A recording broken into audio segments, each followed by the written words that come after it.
करुणालयं नमामि भगवत्पादशङ्करं लोकशङ्करम् ॐ नमो भगवते रमणाय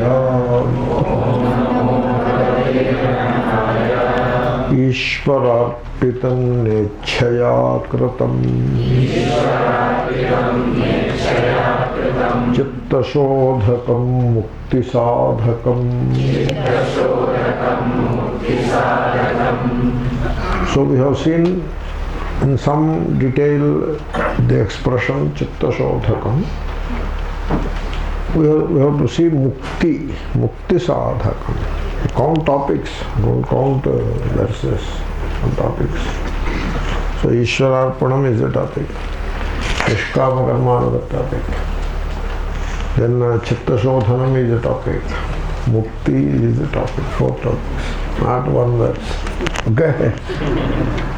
You see, the mukti is defined or described in different ways by different people. So going to heaven is commonly taken as mukti. Abrahamic faiths are like that everybody knows. In Vedic context also, going to heaven, in Karma Kanda, going to heaven is taken as mukti. There are some opinions about it, some difference of opinions. What is this heaven, etc. But mostly heaven is considered as a place. Like earth is a place, heaven is a place. You go there. After death, there is a precondition. One has to die before one goes there. In fact, there is a story. Someone wanted to go there with this body, means without dying. His name is Trishanku. And then he manages to go there. But then the devatas say, you cannot be here with a body, so they throw him out. Because devatas don't have bodies of majja and mamsa, like tissue, blood, etc. They don't have that body. Chinmayaha devata. Devatas have Chinmaya deha. Means the consciousness bodies they have. Therefore, this guy with the blood and tissue and bones, etc., he doesn't fit into devatas. So they have thrown him out. Like that, there is a story. Therefore, with this body, one cannot go to heaven. So one has to die and go to heaven. That is considered mukti. Even Arya Samaj in India, they consider going to heaven is mukti. They consider like that. Therefore, we have to take mukti like that, but in Vedanta, we dispute it. We say, whosoever goes to heaven must come back. This is Vedanta. This is not told in Karma Kanda. In Upasana and Karma, they don't say this. Only in Vedanta they say. So, nastya kratah kratena ityadi, or kshine punya martyalokam vishanti. Therefore, this kind of a mukti, like going to heaven as mukti, is not acceptable. That cannot be mukti. Then these upasakas are there. These are all karma people. And upasakas, they have their own lokas. Every kind of upasaka has a loka of his own. Like Vishnu upasakas have Vishnu loka, called Vaikuntha. Going there is mukti. Shiva upasakas, they say, going to Shiva loka, called Kailasa, there going there is mukti, like that. A few other lokas are there. Like Krishna consciousness people, they think, they proclaim that by having enough virtue with you, you will go to a loka called Goloka, where Lord Krishna is there. So we were told in the childhood, Krishna is Bhagavan on the earth. But they say, not only on the earth Krishna, but there also Krishna is there. So Krishna continues to be there. Then it cannot be avatara, you cannot say avatara anymore. Maybe they will find a way. These Puranic stories, you can find a way in any way you want. So, therefore, going there is the mukti, like that. Like that, many upasakas are there. Umaloka is there. Sudha Sindhorum Madhye, like that they describe. So going there is mukti. Again, the same problem will come to that kind of mukti, that you have to come back. Having gone there, you have to come back. It is like these muktis are like visiting America with a visitor visa. So they put a stamp there, and even while entering they put a stamp. And so before that date you have to come back. If you refuse to come back, they will deport you at your own cost. So, whereas then there are some more muktis. Some people said sushupti is the mukti. Sleep is the mukti. Therefore, I don't know which is this school that sleep is the mukti. There is such a school. And then samadhi is the mukti. This is the hatha yoga people. And then Mahapralaya, when the whole creation goes into that final annihilation, then everybody becomes liberated. That is one kind of mukti. Like that they describe, They are thinkers. They come out with their own version of the mukti. In these three, Sushupti, Samadhi, Mahapralaya.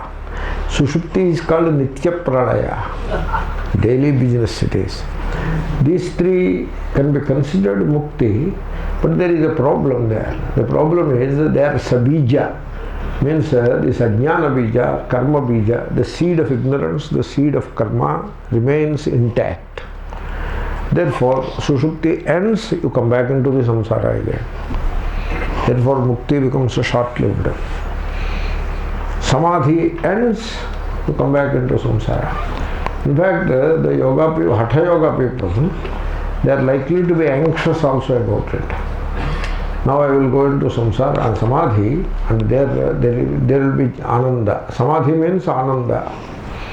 But the samadhi is not permanent. It is very short-lived, 30 minutes or 40 minutes, whatever. And once the person comes out of samadhi, he comes back into samsara, into bondage of the world, and he will be unhappy like anybody else. Therefore, the seed of samsara is very much there in samadhi, sabijam. Similarly, in final annihilation, the cataclysm or whatever you call it, in that also the jivas merge in it along with the seed, and therefore in the next cycle of creation they all will come out. So it cannot be a mukti. Then suppose you go to Vaikuntha Loka, is that a mukti? It cannot be a mukti also, because you come there, you have to come back. Sometimes there is another problem in going to Vaikuntha or Kailasa. Namely, suppose Vishnu comes to earth, what will you do there? that problem is there. So all these muktis, they are not accepted, they are not logical, and so the people should understand these upasakas, these karma people and these yoga people. I have covered all the three areas. They have to understand that mukti is meaningful only in Vedanta.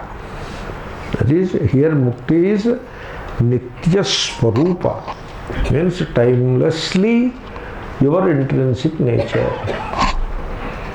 Therefore you don't get it. It is there all the time. So, and therefore Jnanagamya Mukti. You get it only by understanding your true nature. You know, it is like you want freedom from the fear of the serpent. Freedom is always from something. From the fear of the serpent you want freedom. How do you get it? Only one way. Put the light on, focus the torchlight on that thing, and know that there is no serpent. The moment you do that, you become free from the fear of the serpent. So, therefore, the ajnana kalpita bhaya, the fear and the sorrow which is created by ignorance, you have to become free from that. Your swarupa, shanti, Suppose you know this is not a serpent.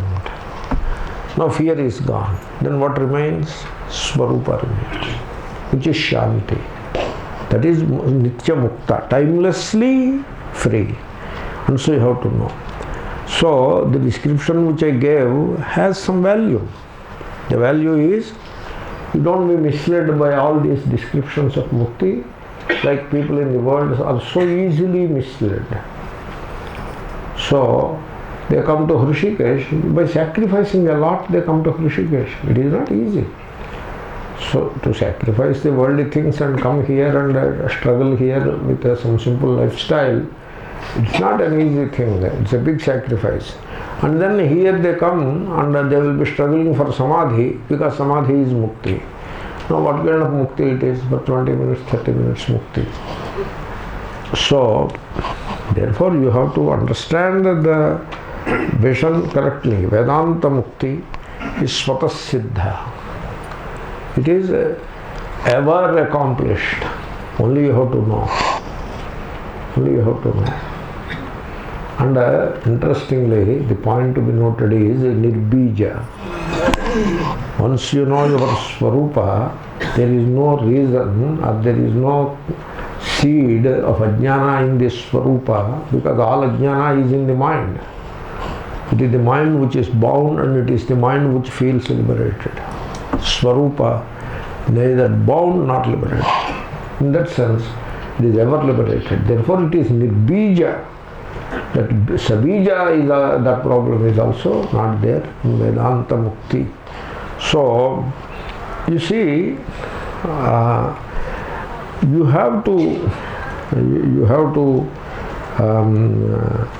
understand that Mukti is always there. It is always, it is your Swarupa, and nothing can set you free. Mukti is freedom. That freedom is always with you. And so nothing can set you free, because you are free. How can you be set free when you are free? So, then what should be done now? Now what should we do? If I am already free, now, so nothing can set me free, means no effort, no karma can set you free, no upasana can set you free, no yoga practices can set you free. Yoga practices are good for the body, and to some extent mind also. So these are the well-known sadhanas. They cannot set you free. Then what is it that can set me free? I am already free. So what you need is jnana. Now you say jnana and leave it. So you will be waiting for it. This is how it happens. Jnana moksha. True. Who says it is not true? It is true. And when this is jnana? In the future. What about now? It won't come so easily. You have to do Guru Sushrusha. You should have Guru Krupa. So now you shifted the whole thing to the Guru. Nothing wrong. I am not saying anything about Guru. I am saying about you. Okay. Nahinanda Nyaya is also there. So you shifted the whole thing onto the Guru. And then some people shift it to the Shastra, Pramana. You shift it elsewhere. You don't keep it with you. It is like the ball comes to you and put onto the... There is a game like that, you know. The ball comes and you have to push it onto the next person. Suppose you are unable to push it onto the next person, you are stuck with the ball, then you are out in the game. So this is the game people play. So shift onto the Guru, shift onto the Shastra, shift onto the Ishvara. Ishvara's grace you should have. What Ishvara told, you get your own grace, then my grace is ever available to you. That is what Ishvara told. Now what will you do? So, therefore, so what you need is jnanan moksha, means you should be able to see. Why not able? You are able. You have to see yourself with desireless, fearless clarity. That's all. That is the mukti. That's why chitta shodhakam mukti sadhakam. Therefore, that is all you have to do. So, you see, what was never lost can never be found, You see, let us apply this to practical life. Instead of discussing about it as some utopian thing or some ideal to be reached, you apply it for practical life. In life, what you are doing, you are in search of joy. This is called self-interest. And you are in search of safety or security. This is because of self-concern. So two things drive this person. One is self-interest, the small self. The self-interest and the self-concern. So you see, your search for joy keeps you away from joy. And your search for security keeps you away from security. This you should be able to see with desireless and fearless clarity, and that sets you free now and here. So now I don't allow you to postpone. Did you notice that? Now you cannot postpone. Now you cannot escape, I tell you. Don't be very clever about it. Clever escapists.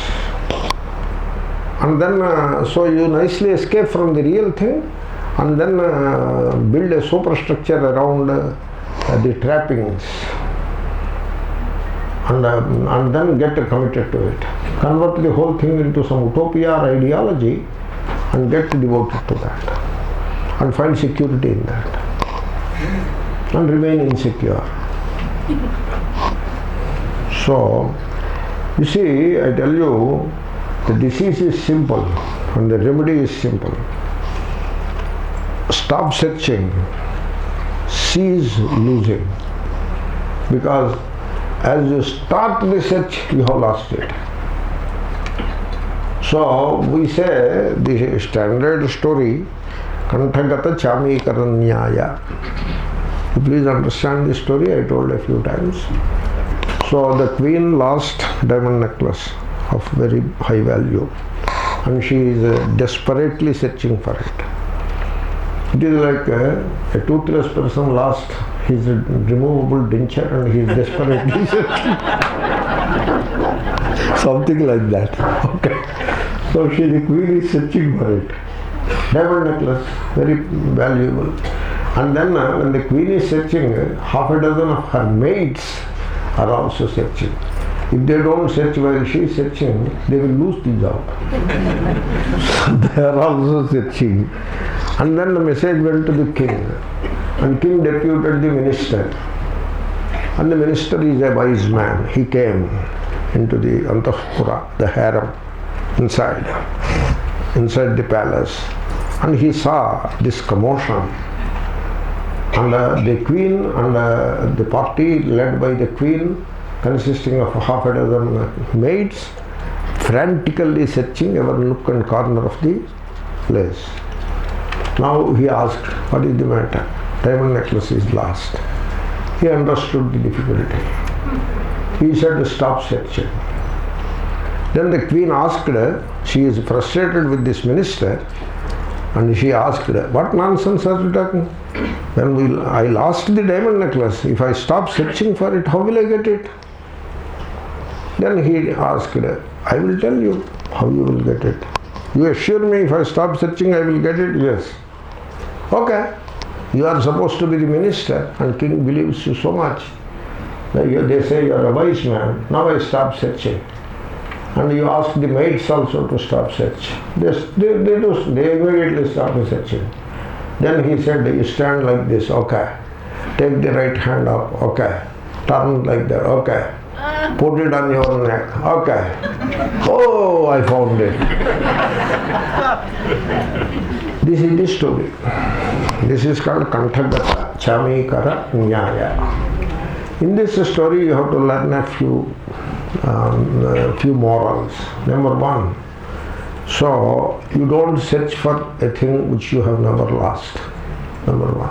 Number two, as long as you search for it, it remains away from you. You will never get it by searching. Na karmana na prajaya na dhanena Don't think that dhan se milta hai. And that na will come. Dhanena only. That na has to put there. Because some people said dhanena. Anyway, therefore, the problem is simple. The solution is simple. Stop searching.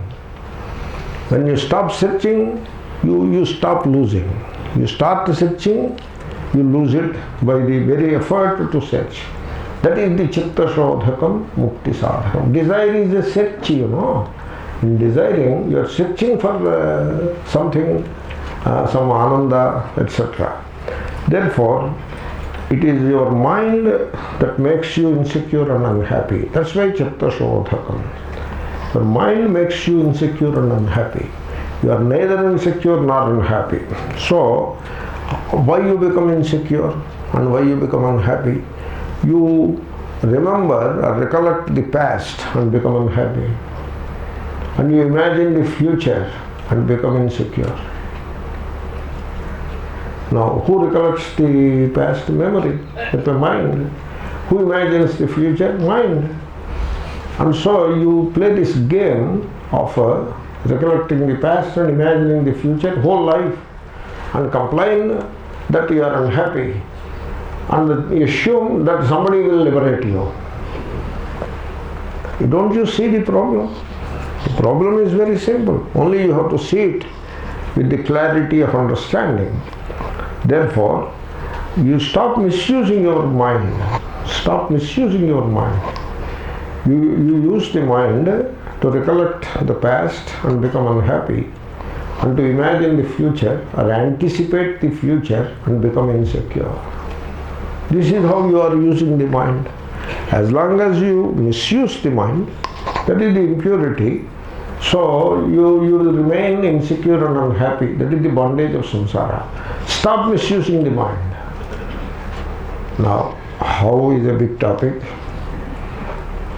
I will discuss one of these days. Stop misusing the mind, then all will be well with you. So, it will set itself right. The mind will set itself right. Once you stop misusing it, your mind will set itself right. So, then you will lose all concern with the past and future, and then you will live entirely in the timeless now. That is moksha. Therefore, you have to understand correctly. So then there is an issue that I want to mention. There is an ambition for moksha. Ambition in the sense, people are very concerned about moksha itself. So I am anxious to get moksha. I want to get moksha, I am anxious to get moksha. Generally, they settle into the groove. There is a groove. The name of the groove is a tradition. Tradition is what? Groove only, you know. If you move this side, that side, that is not tradition anymore. You have to say the same things, same words, same expressions, same statements, same book you have to read, the same thing you have to do. Then only it is tradition. That's why I say tradition is like a frozen thought. So you have to fit into that groove. Once you fit into it, you lose this enthusiasm for moksha also. The day one, you come with intense enthusiasm for moksha. Then what we people do, we douse that enthusiasm soon. We put you into some japam or some karma or some job, and make you a clog in the machinery, and make you part of an ideology, and thus you will lose very soon. You may occasionally remember, after a while you forget that also, and you become accustomed to the system. And the systems, the structures, which are all mind-made. Not your mind, somebody else's mind. Your mind, I know. Your mind and my mind are unfit for making systems. Somebody's mind is capable of doing that. And so, you become part of that. And it gives you some security. False security, certainly. The original ambition is for conveniently forgotten. So this is how people become. That original enthusiasm to know the truth and to get liberated, moksha, is completely gone. It is doused. It is a very big misfortune. So therefore, this that enthusiasm, if you assuming that you have it, you should be in the right direction. It should not become a source for concern. That my ambition for moksha is not getting fulfilled. When will I get? Okay. Now this is another problem. So ambition for moksha. I suggest the ambition for moksha, whose moksha it is, whose ambition for moksha. This ambition, the person is involved in that. The person wants moksha. So, and the person is ambitious for moksha. Please bear with me. Okay, I will explain now. So, there is no moksha for the person. You should understand that. Now, you are a student of Vedanta. You want moksha for whom? For yourself? For the person? You crystallize yourself as a person and now you want moksha. Moksha will come to me. How it will come? Guru will arrange it. Shastra will give it to me. Guru will give it to me. God will give it to me. I will get moksha. You are waiting. So, how you are waiting? The person is waiting for moksha for himself or herself. But there is no such moksha. Such a moksha doesn't exist. Because moksha is not for the person. Moksha is not of the person. Moksha is from the person. Now what will you do? Did you understand what I said? Now what will you do? Go and sit on the tree. Now what will you do? You have made moksha personalized. So my guru, my shastra, my sampradaya,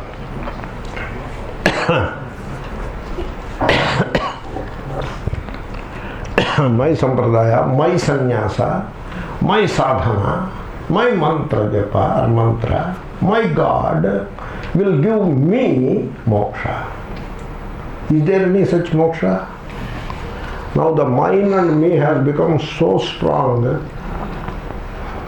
You see what happened? Therefore, this liberation is not a personal achievement. In fact, liberation is from the personal.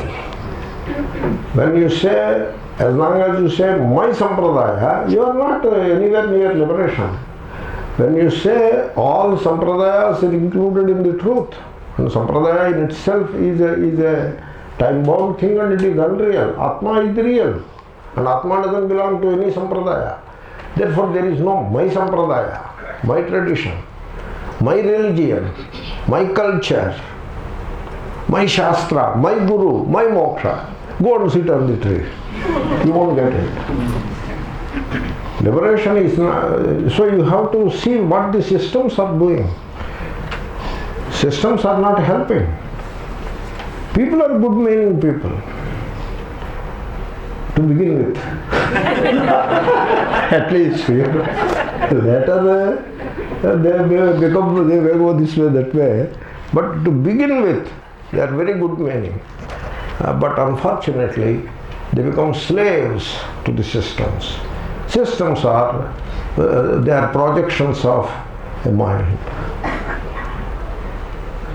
Are projections of a given personality. And you create a personality out of this anxiety for moksha. Now that person is anxious for money, this person is anxious for bhogas, that person is anxious for svarga, and this guy is anxious for moksha. You see, that is how it works. That's why you need that clarity of understanding. Yah pashyati sa pashyati. Therefore, as long as that person seeking moksha is there, there will be no moksha. Therefore, give up this ambition for moksha, having given up everything else. So now you finally, the one final giving up, so yena tyajasi tattyaja.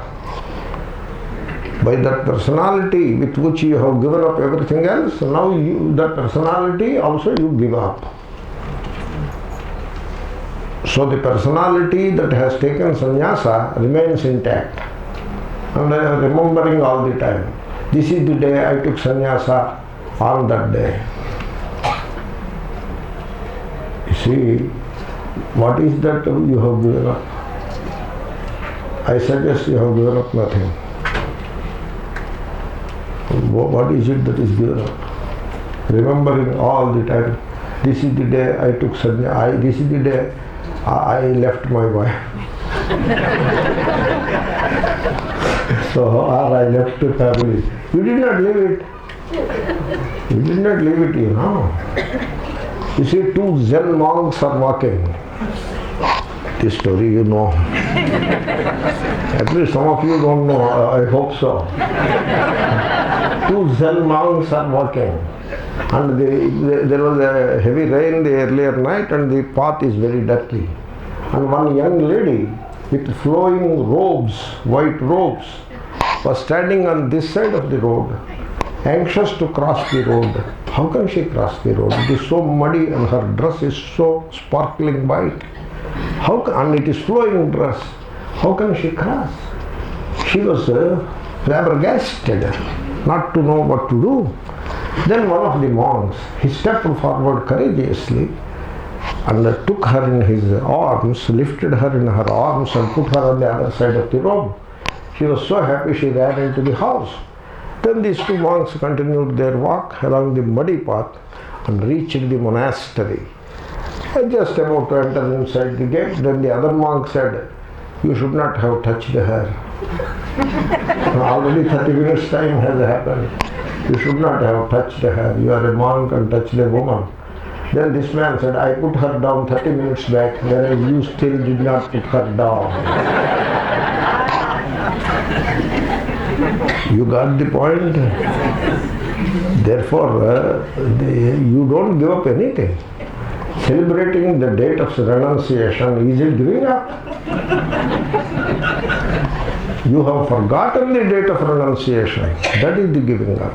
You have forgotten that you have given up, that is the giving up. Yena tyajasi tattyaja. Therefore, this ambition or this anxiety for moksha is a personal trait. It is good up to a point. It brought you up to this point. Having come up to this point, you keep it. It is the last hindrance. You should not keep it. So what happens is when you are liberated, not only the object is proved to be unreal, but also the subject is unreal. You see, when we say Jagat Mithya, you know what you mean? You see, some people say, "Oh, he says Jagat Mithya." How can it be? You see, the question could be valid because he says Jagat Mithya. Okay, Jagat Mithya. What about your body? Is it Mithya? And then your eyesight, you see the Jagat with eyesight. Without eyesight, there is no Jagat. Your eyesight, what about it? Is it Mithya?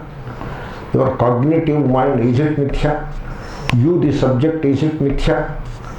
When we say Jagat Mithya, we mean that not only the Jagat is Mithya, but also the body, the eyesight, the cognitive mind, the person, the subject is all Mithya. That is the meaning of Mithya. Therefore, not only the object is unreal, the subject is also unreal. Therefore, therefore you should watch that anxiety for moksha. And it is just merely you shift the focus from the anxiety for moksha or from moksha, shift the focus from that to the moksha, the personal moksha, shift the focus from that to the impersonal being. That is all you have to do. So that's why people, when they say, they quote all these structures. So as long as they are quoting these structures and they are attaching themselves to the structures, saying that these structures will set me free, how can they set you free? Their structures are fine, but they cannot set you free because you have created a personality around that. That's why this moksha is very critical. That's why it is indeed well said, as long as you seek moksha, you won't get it. But only seekers of moksha would get it. So this kind of criticality is there with moksha. You have to pay attention to that. But all you need is, if you ask me, I would like to say, stop searching for joy. You should do that. Stop. Stop searching for security. You don't need security. Stop searching for security. Okay?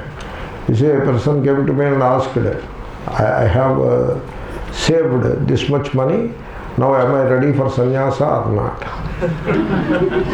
Then I told him, no, that much may not be enough. You make some more money, then we will think of sannyasa. How do I know? He asked me, how do you know? I know because you asked me the question. I know that is not adequate. You have to make some more, then you will be ready for sannyasa. So, how much I have, you know? Yeah, I know. I know all that. You need that. Don't tell me the numbers. I don't want to know the numbers. You asked me a question and I gave you the answer. So you got the point. Therefore, so you stop searching for security. Don't search for security. Tesham nityabhiyuktanam yogakshemam vahamyaham. Therefore, you be devoted to the Ishvara who is in you as Atma. Be devoted to that Atma, which is Ishvara. Atma is Ishvara, okay? And now don't think that there is some other Ishvara. So you be devoted to that innermost self. But it will take care of you. And also I will say, all these days you have lived, you had your food and other comforts. You assume that you have provided them for yourself. You are wrong. You did not provide them for yourself. The prime mover provided you. And it will provide you in the future also. Whether you take sannyasa or not, that is the secondary. It will provide you. At least first understand that point. Therefore, you need not get moksha because you are moksha. In fact, I will say the other way. It will get you. Moksha will get you if you give it a chance. Chitta shodha. That is the chitta shodha. If you give a chance, the moksha will get you. You have to let go the attachment for the unreal. You have to let go. You look at yourself and then see there is an immediate. Immediate is what? Immediate seeking, some seeking which you are seeking at that moment, at that point of time. Some insecurity which you have, which you are entertaining at that point of time. Some desire, some fear, the same thing. And some concern, some issues that you are facing, some threats that you are facing, some comforts that you are enjoying, that is the immediate. It is a mixed bag. That immediate is unreal. Like I am occupying a chair of position, that is the immediate. It is unreal. I am getting a reverence from a large number of people. The immediate, it is unreal. Somebody is spreading a canard against me. It is the immediate. It is unreal. Somebody says you are a great Mahatma. Somebody else says you are fit for nothing. Both are equally unreal. The immediate is unreal. See that and let go the attachment for the unreal. That is all you have to do. You need not do anything about the Atma, etc. Then the real will swiftly and smoothly step into its own. Chitta shodhakam mukti sadhakam. Give up the attachment to the unreal, immediately the real, which is Atma, which is ever there, it will swiftly and smoothly step into its own. Like open the drapes, clean the window, and the sunlight will come inside smoothly. Therefore, you see, you have to stop imagining being this or that, yourself being this or that. As long as you imagine yourself being this or that. Shall I explain what is this or that? I am a grahastha, I am a father, I am a mother, I am a daughter, I am a Bharadvaja Sagotra, I am a Brahmana, I am a Vaishya, I am a Kshatriya, I am an Indian, I am a Dutchman, I am a Dashanami Sampradaya Wala, I am this Sampradaya, I am that Sampradaya, I am a scholar. So like endless. Are they not true? Yeah, that is the problem. They are not true. Atma is neither this nor that. Therefore, stop imagining yourself being this or that. Number one. Number two, stop imagining yourself doing this or that. I am doing this. I am uplifting these brahmacharis. I am helping that poor man. And I am protecting dharma. This is another problem. We want to protect the tradition. Sampradaya ko bachana padta hai. So how do you protect the sampradaya? We start a website and protect the sampradaya. That is how you protect the sampradaya. Areppa. Gold. You want to protect sampradaya by starting a website. I don't know what is the logic of it, I don't know. You want to put a hedge around so that the sampradaya will be protected. How insecure you are. I feel like embracing you and console you and pity you and tell you.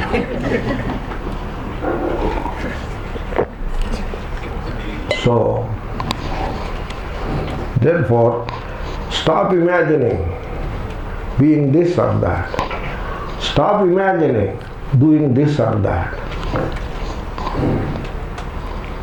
And then the realization will dawn upon you. You don't invite the realization.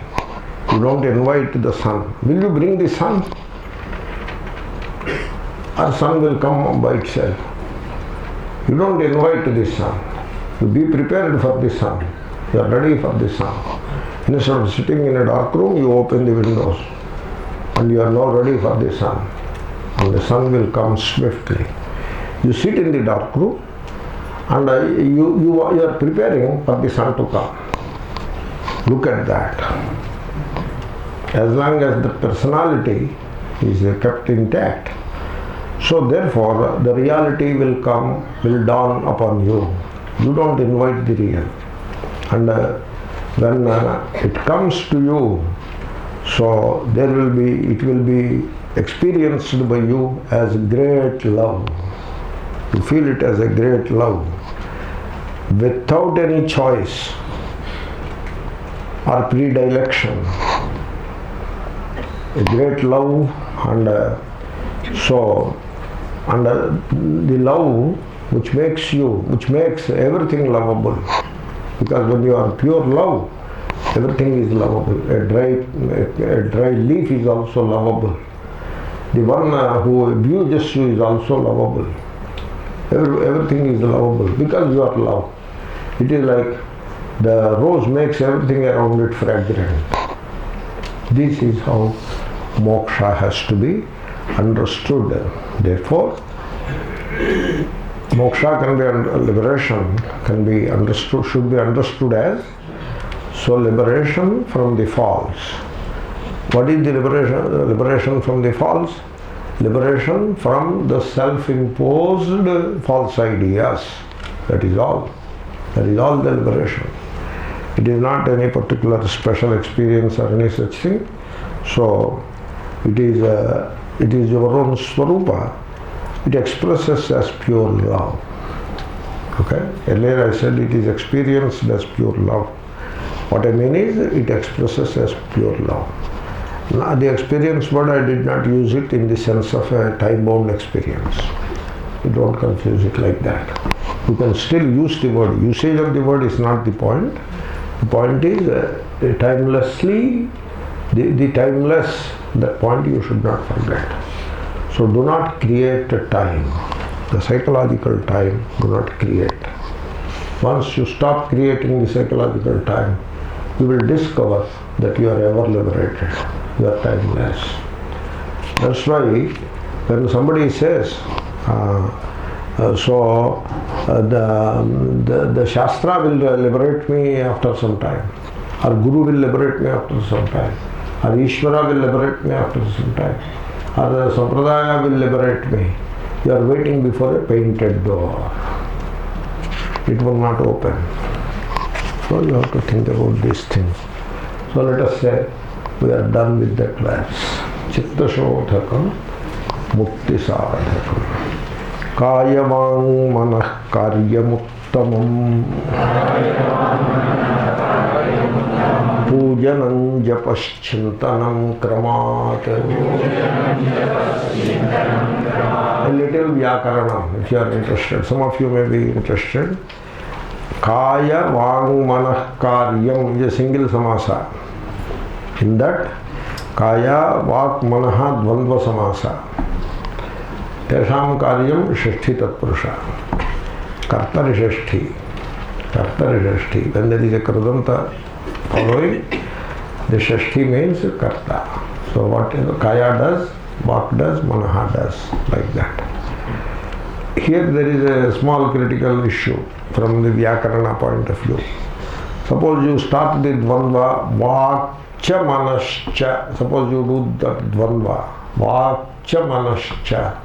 The Dvandva will be, Akaranta will come, Samasanta Prachaya will come. So Vang Manase it becomes.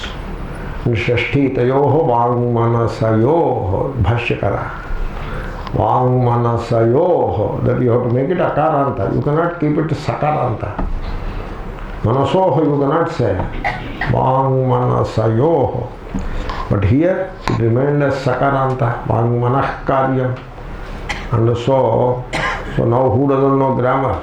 Ramana Maharshi or Kavya Kantha Ganapati Muni or both? No, not like that. There is a sutra, Nipata by Panini, Achetura, Vichatura. I don't know whether I can tell the entire sutra.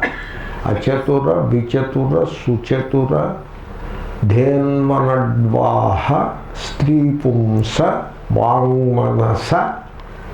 Some more is there. That is the sutra. Chetur, you know. So put Akaranta, A is the Prachaya. Samasanta, the Prachaya which comes at the end. Achetura it becomes. Suchetura it becomes. Vichetura it becomes. Then Stricha Puma